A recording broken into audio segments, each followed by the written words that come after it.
O som que você ouve não é apenas o metal raspando contra o mármore. É o som de um orgulho sendo estilhaçado sob o sol impiedoso de Roma. Cada passo da rainha Zenóbia, outrora senhora de Palmira e do Egito, é uma sentença de humilhação escrita em ouro. Ela não caminha para a morte. Ela caminha para o esquecimento, enquanto as correntes que deveriam ser troféus se tornam o peso da sua escravidão. Olhe bem para este rosto. Não há súplica. Não há arrependimento. Mesmo despojada de seu reino, Zenóbia veste sua dignidade como se fosse a armadura mais impenetrável das legiões. Mas Roma não aceita o silêncio. O império exige o espetáculo da queda. Roma não se contenta em vencer generais no campo de batalha. Ela precisa quebrar o espírito de quem ousou erguer a coroa contra a águia. Quando o ódio da multidão se torna físico, quando o fruto podre atinge a pele real, a máscara cai. Ali, naquele grito de fúria contida, vemos a verdade brutal. Para uma rainha, a derrota em Roma é um destino pior que a espada. É ser transformada em entretenimento para a plebe, um monumento vivo à supremacia imperial, onde cada mancha no rosto é um aviso para o resto do mundo. Enquanto as sombras das legiões crescem e o triunfo avança sob os arcos monumentais, entramos no coração de uma política de terror psicológico. O que acontecia quando a luz do trono se apagava e começava a escuridão dos porões romanos? De Boudica na Britânia, a Zenóbia no Oriente, o destino das mulheres que desafiaram o poder absoluto era um só: a destruição sistemática de sua honra perante o olhar de milhares. À medida que o sol se põe sobre o Coliseu, as silhuetas dos cativos se perdem na imensidão do mármore. Mas a história não esqueceu o peso dessas correntes de ouro. Hoje vamos descobrir os segredos mais cruéis do Império. Como Roma aperfeiçoou a arte de quebrar rainhas, transformando a realeza em relíquias de guerra. O espetáculo começou, e o preço da rebeldia nunca foi tão alto. A queda de um trono em Roma começava com um silêncio jurídico mortal. Imagine que você é uma rainha. Por décadas, sua palavra foi lei, seu rosto foi gravado em moedas e exércitos marcharam sob seu comando. No momento em que a última linha de defesa de sua cidade cai, e um centurião romano coloca a mão em seu ombro, você deixa de ser uma divindade viva para se tornar algo inferior a um ser humano. Sob a lei romana, os cativos de guerra entravam em um vácuo existencial. O princípio conhecido como ius gentium, ou o direito das gentes, era a base de um sistema onde a derrota militar transformava pessoas livres em res, coisas. Uma vez que as legiões cruzavam os portões, a soberania evaporava. Uma rainha, aos olhos do Senado, não possuía mais posição legal do que o soldado mais baixo de seu exército derrotado. Este era o primeiro estágio da quebra psicológica, a despersonalização. Enquanto um cidadão romano de baixa classe tinha direitos contra o açoite e a execução sumária, uma monarca estrangeira era nula. Ela podia ser vendida em um mercado de escravos, usada como objeto de prazer pelos soldados ou exibida como um troféu de caça. As 12 tábuas, o código legal que era a espinha dorsal de Roma, não faziam distinção entre uma camponesa e uma imperatriz quando se tratava de espólio de guerra. A cultura militar romana era uma forja de virilidade agressiva. Para os generais romanos, capturar uma rainha era o prêmio máximo, pois simbolizava a subjugação da mãe ou da alma de uma nação inimiga. Tácitus, o historiador que nunca poupou detalhes sombrios, descreveu como os oficiais romanos tratavam a realeza britânica com uma indiferença que beirava o sadismo. Eles não viam a realeza nobre, viam apenas uma mercadoria valiosa que precisava ser domada antes de chegar à capital.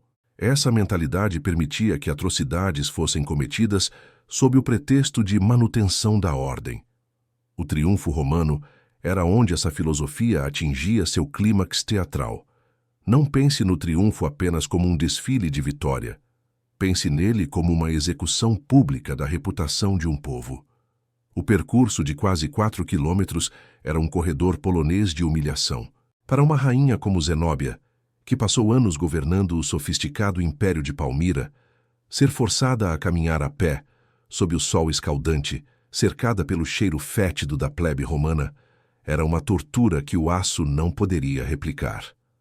Zenóbia foi o troféu de Aureliano em 274 d.C. Ela havia conquistado o Egito, a Síria e grande parte da Ásia Menor. Quando ela desfilou em Roma, o imperador quis que o contraste fosse absoluto. Ela foi adornada com joias tão pesadas que mal conseguia andar.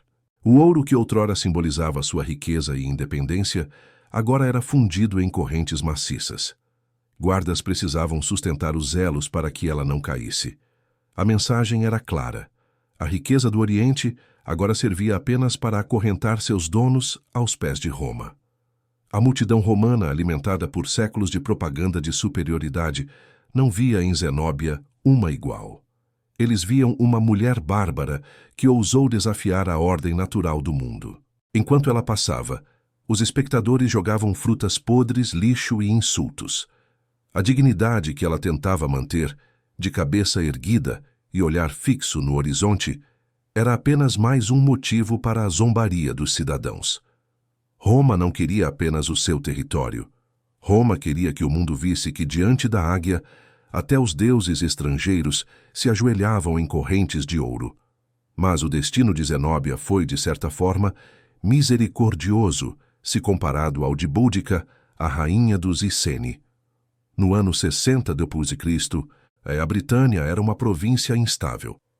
Quando o marido de Boudica morreu, ele tentou garantir o futuro de suas filhas, deixando metade de seu reino para o imperador Nero. Ele acreditava na justiça romana. Ele cometeu um erro fatal. O procurador Catuz Decianus não viu um testamento, viu uma oportunidade de saque. Ele confiscou tudo. E quando Boudica, com a dignidade de uma rainha guerreira, foi protestar, a resposta de Roma foi o fim de qualquer pretensão de civilidade. Boudica foi despida e açoitada publicamente diante de seu povo. O chicote romano, o flagrum, não apenas rasgava a pele, ele rasgava a santidade da monarquia. Mas o horror não parou por aí. Suas duas filhas, princesas de linhagem sagrada, foram entregues aos legionários para serem violadas repetidamente. Este ato não foi uma explosão de luxúria descontrolada, mas uma ferramenta política deliberada de terrorismo de Estado. Roma queria mostrar que não havia nada sagrado na Britânia que eles não pudessem profanar. Eles queriam quebrar a linhagem, o orgulho e a esperança de uma nação através do abuso sistemático de suas mulheres mais nobres. O resultado foi uma explosão de violência que quase varreu Roma da ilha. Boudica levantou um exército de 200.000 homens, movida pelo ódio puro. Ela destruiu Londinium, Verulamium e Camulodunum. Ela não fez prisioneiros, ela retribuiu a brutalidade romana com juros. No entanto, a disciplina das legiões acabou por vencer a fúria celta. Boudica, sabendo o que a esperava, o triunfo, as correntes, a exibição e a morte lenta, escolheu o veneno. Suas filhas desapareceram na névoa da história, provavelmente vendidas para os bordéis mais imundos do império, onde seu sangue real servia apenas como uma piada cruel para os clientes. Para aqueles que sobreviviam ao triunfo, o destino final era muitas vezes o Tullianum, a prisão mamertina. Localizada no sopé do Capitólio, esta era a antítese do esplendor romano. Era um buraco úmido, escuro e infecto. Enquanto o general vitorioso subia ao templo de Júpiter para ser coroado com louros, os líderes inimigos eram levados para baixo. Vercingetorix, o unificador da Gália, passou 6 anos definhando em uma cela minúscula antes de ser estrangulado ali. Jugurtha, o rei Númida, foi baixado para a câmara inferior. E, segundo os relatos, sua última percepção foi o frio mortal do calcário romano antes de morrer de fome, ignorado pelos gritos de festa que aconteciam metros acima de sua cabeça. A história do Império Romano é frequentemente contada através de suas construções, suas leis e sua expansão. Mas a verdadeira face do poder de Roma era escrita na carne dos derrotados. As rainhas cativas eram o lembrete visual de que Roma não aceitava parceiros, apenas súditos.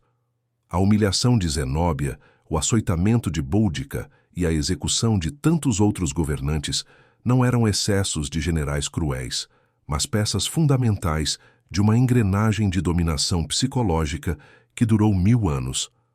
Ao olhar para as ruínas do Fórum Romano hoje, é preciso ver além do mármore branco.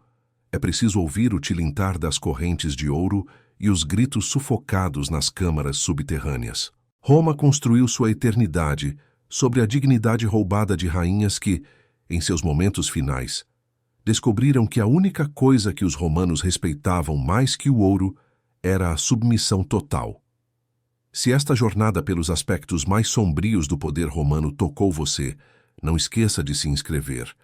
Aqui nós não apenas contamos a história, nós desenterramos as verdades que o tempo tentou apagar. Deixe seu comentário. Qual dessas rainhas teve o destino mais trágico? Nos vemos no próximo capítulo da história.